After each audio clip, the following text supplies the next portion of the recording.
Bismillahirrahmanirrahim. Sudah dari awal bahwasanya nikah bagaimana kegiatan atau rutinitas sehari-hari itu bisa diisi dengan berbagai macam kebaikan nikah. Kisah terakhir adalah tafakur. Kemarin sudah dibahas dalam masalah tafakur, objek-objek apa yang harus ditafakuri nikah lestari. Mungkin nikah cuma sebagai pengingat atau hal atau rambu-rambu dalam seampun sebut dari keadaan, dari tikir, dari tafakur apapun itu, intinya adalah bahwasanya kita harus mahadir ketika kita tikir. Misalkan kita tikir subhanallah, maka kita harus mahadir bahwasanya Allah itu memang benar maha suci. Ketika Allahu Akbar, ya kita harus mahadir, bukan cuma Allahu Akbar di mulut. Nah, ini saya maksud antas tahdiro inda kulli nau'in minat tafakkuri. Maksudnya di sini adalah ayat-ayat saya sebut bi musannif juga sampai pikir dari tentang nikmat Allah, dari tentang bagaimana orang-orang wali itu hidupnya enak, orang-orang sedurhaka dengan Allah hidupnya tidak enak. Maksudnya deki tapi di dunia pun mereka sebenarnya sudah tidak enak. Jadi itu pikir ayatnya pun harus dipikirkan. Karena musonif selain nyoro itu sebut hadisnya sebut Al-Qur'an.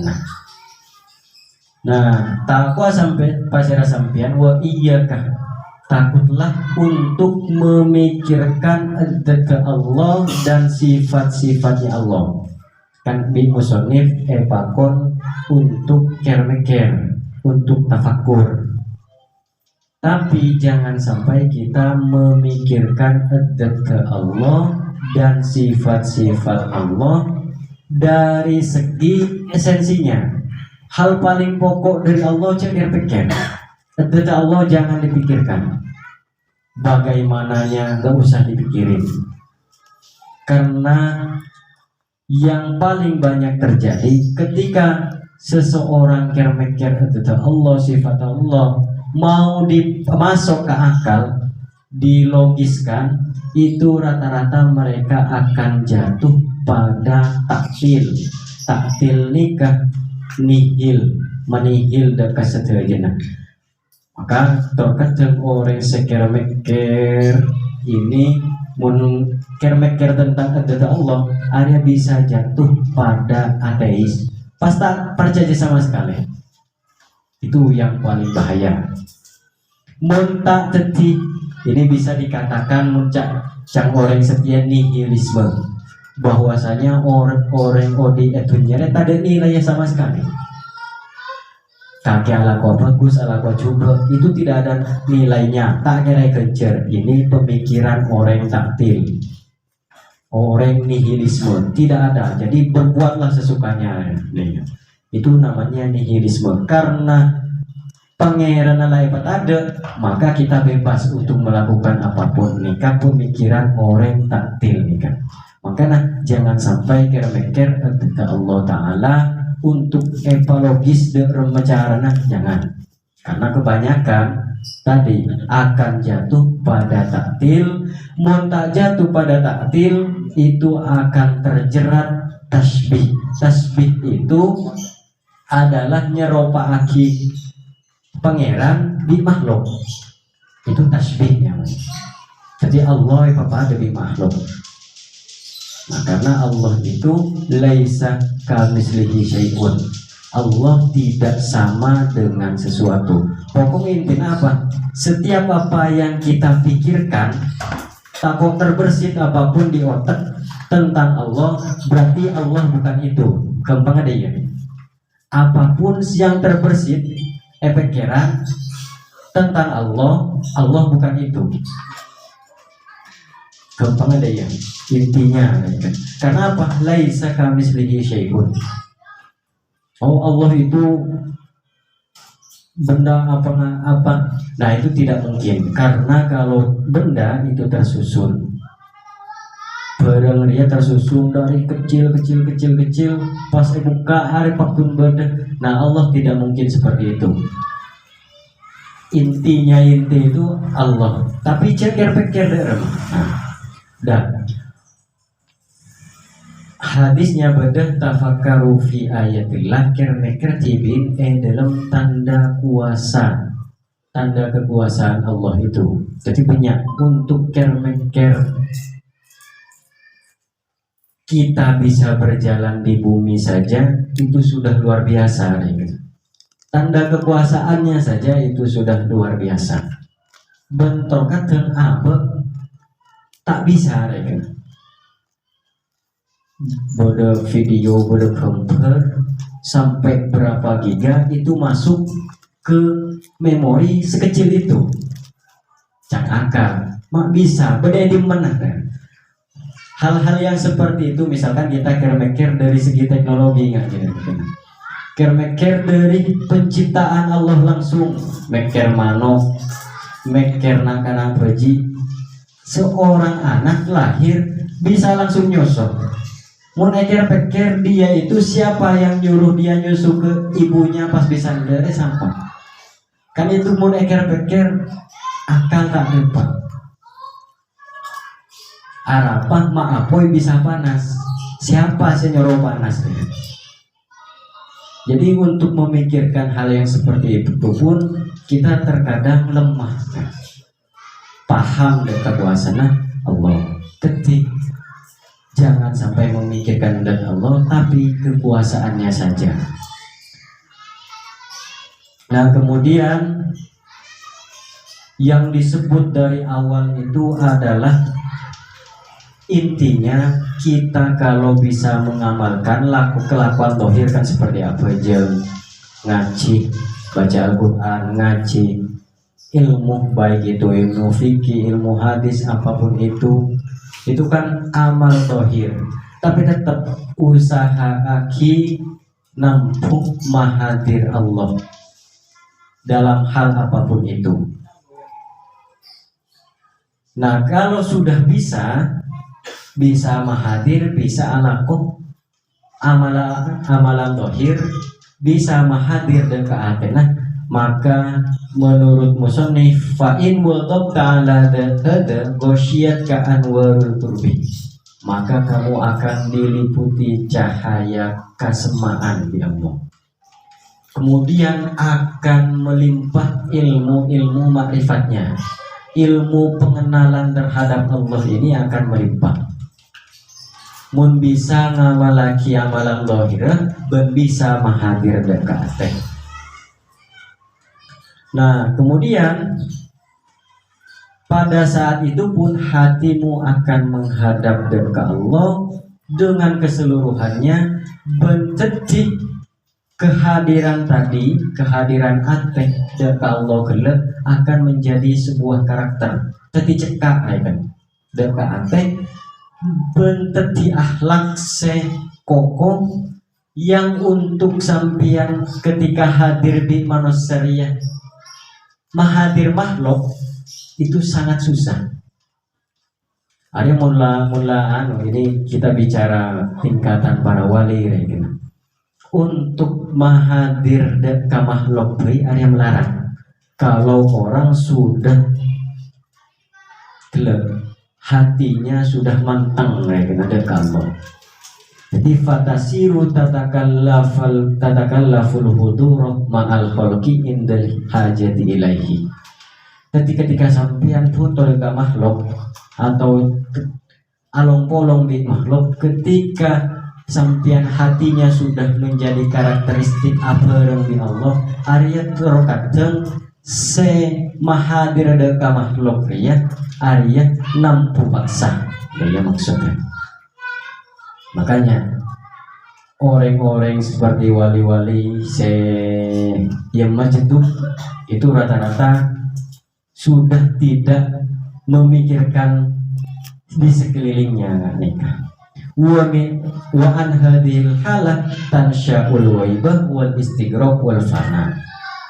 Jadi Jadi kalau sudah keadaannya seperti ini, maka orang-orang itu akan merasakan kegaiban istighraq billah, kemudian juga lebur, fana amma siwahi, dari selain Allah Ta'ala.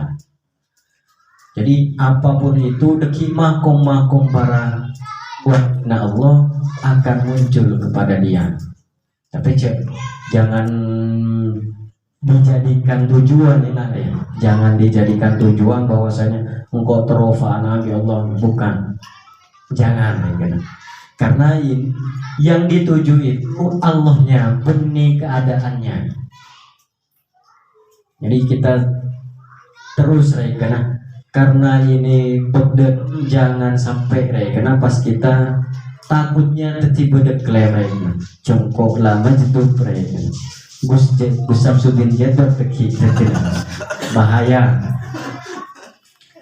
Wa aslu dzalika kulluhu, paling intinya adalah abiyasaki amal dohir, kemudian ajaga amal dohir gele, kemudian amak sa'abe untuk hadir abaran Allah. Jadi kuncinya itu mon ateh teroman tengah dengan Allah jaga musannif, yaitu jaga amal dohir gele dan pahadir abaran. Nah kemudian wahdar ma'enga musannif antatrukal amal biwardin makhofata alla taduma alaihi. Jangan sampai kamu itu ningkel amal karena takut tak istiqomah. Nah klero itu adalah salah satu dari kedunguan. Ulama disebut bahwa itu salah satu dari talbisu iblis. Itu adalah jeratan iblis. Kakek ntar ngaji, kok tak ngaji ya, polanya tak kok tak istiqomah. Ini jeratan iblis. Engkau tak ngaji ya, polanya tak kok apa saya kelakuin kok dari pelamba, ada pas ternyata salah. Takut menjadi hujat atas saya, bukan hujat bagi saya. Ini kan lain, hujatan lana wala alaina. Al-Quran itu berdoa, kalau kita berdoa itu hujatan lana, bukan wala alaina. Maksudnya lana itu hujat bagi kita, pedoman bagi kita. Mun wa hujatan alaina area menjadi suatu bentuk hukuman bagi kita. Jadi mun sampean ngaji jangan sampai seperti itu. Alaku apa bayi misalkan kita kenceng sholat sunat, biasa tak tahu mana sholat sunat berdia qobliyah, pas kenceng beri kenceng kelakon kok biasa nelakan tak tahu mana lako, ya wis lah tak lako.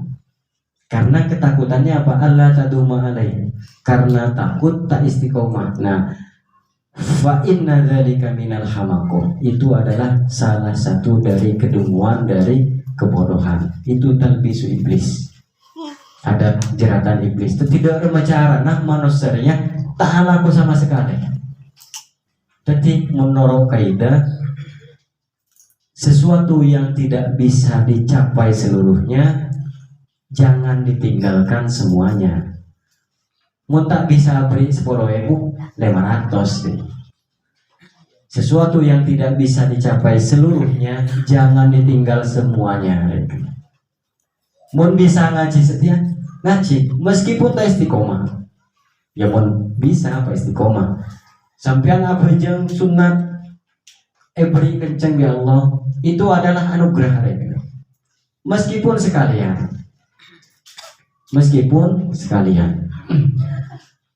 Kemudian wayam bagi Allah ta'ala fi kulli waqtin bihasbin nasyati wal farogi. Jangan melakukan sesuatu itu sekencengnya ketika pas tepat semangat menolong. Karena ada waktu kosong baru. Jangan seperti itu. Mun bisa rutin. Jangan sampai ya, intinya ngalak sepaling rendah. Engkau mau sejus aja berat. Angwan ngaji seayat baik, Sepenting istiqomah seayat setiap hari udah. Nah kalau sudah bisa nanti insya Allah tambah 2 ayat. Karena golongan-golongan kita ini ya ki acual ya ki ngasuh budak raya kena lah perang ya romane ki aku ringan kerupuk misalkan seperti itu. Ambil yang ringan-ringan saja, tak usah sejus raya kena ngalak sejus istiqomah anak nangis embung ngalakoh. Nah ada pas tadi hal kebaikan ini yang jadi kambing hitamnya. Jangan sampai anguan sekoni tapi itu istiqomah dan bisa luas dekat keluarga. Jadi ambil yang paling rendah dulu baru deki bisa tambah. Jadi jangan sampai melakukan sesuatu polenah kita tepat semangat atau tepat waktu kosong. Mun bisa itu kita memang memiliki waktu khusus. Nah waktu khusus ini tanding ganggu, pokok tanding ganggu. Mun kol berapa bang? Mulai jual, mandi, udah gak usah diganggu. Dilun, ya itu harus dikompromikan. Wajib ya, waktu wajib. Nah, kenapa? Wa'lam annal musara'ah ilal khairat wal muhafadhu 'alal ibadah wal mudawamah 'alat ta'ah dabul anbiya wal auliya. Karena itu adalah jalannya para nabi. Tetih makecang de kebagusan, kebaikan itu adalah lebih baik disegerakan. Itu adalah kendaraannya para nabi, para aulia. Kemudian fa in sawalaka jam'uka lid dunya wa tiba'uka lil hawa. Nah ini musannif ini paham betul, paham keadaan-keadaan kita. Kalian itu disibukkan oleh mencari uang, mencari dunia, dan kita itu masih dikuasai oleh hawa nafsu, maka kalian itu harus berusaha untuk memberikan waktu khusus ke pangarena sampean. Kita ini kan rata-rata dan kunci itu adalah sibuk nyari dunia, sibuk nyari dunia dari cegesopu sampai sore. Nah, kalau sudah seperti itu, kata musannif, usahakan Anda menjadikan satu waktu, itu waktu khusus dan pangeran sampean, yang dimana waktu itu adalah awal siang atau ketika subuh, ketika terbit fajar, kemudian akhir dari siang. Nah, ini harus jadi waktu khusus untuk kita semua. Arab polana, pokoknya apapun itu saya baca, mau tasbih, mau istighfar, apapun itu kata musannif, karena dari riwayat ini hadis qudsi, ibnu Adam, wahai anak Adam, manusia, ij'ali sa'atan, maka dia tibiin untuk sengkok situng bertobai dari awal siang dan akhir siang. Kalau kamu sudah buat seperti itu, akfikah ma baina dzalika, maka saya akan cukupi antara waktu dari awal siang dan akhir siang kelak. Jadi insya Allah dicukupi oleh Allah. Sepenting antara awal siang dan akhir siang itu kita punya waktu khusus. Nah, berbeda boleh riwayat bahwasanya kan setiap pagi, setiap subuh, setiap akhir siang itu lembaran catatan itu eklerem di setor dari Allah. Fa in kana fi awwaliha wa fi akhiriha khairun, mun awal kesopu ternyata dalam keadaan mau sholat kayaknya. Pas asar menjelang waktu maghrib tepat ripirikan. Pokoknya khairun, kebagusan. Maka Allah Ta'ala gela atebu deka malaikat saya bawa catatan itu umhuma baina dalik, hapus yang ada di antara waktu pagi dan waktu sorenya itu hapus. Maksudnya satu sana gela wa dzalika min fadlillahi alaina, dan itu adalah salah satu karunia Allah untuk kita semua dan untuk seluruh manusia. Walakinna aksarun nasi la yashkuruna, tapi kita ini tidak bersyukur.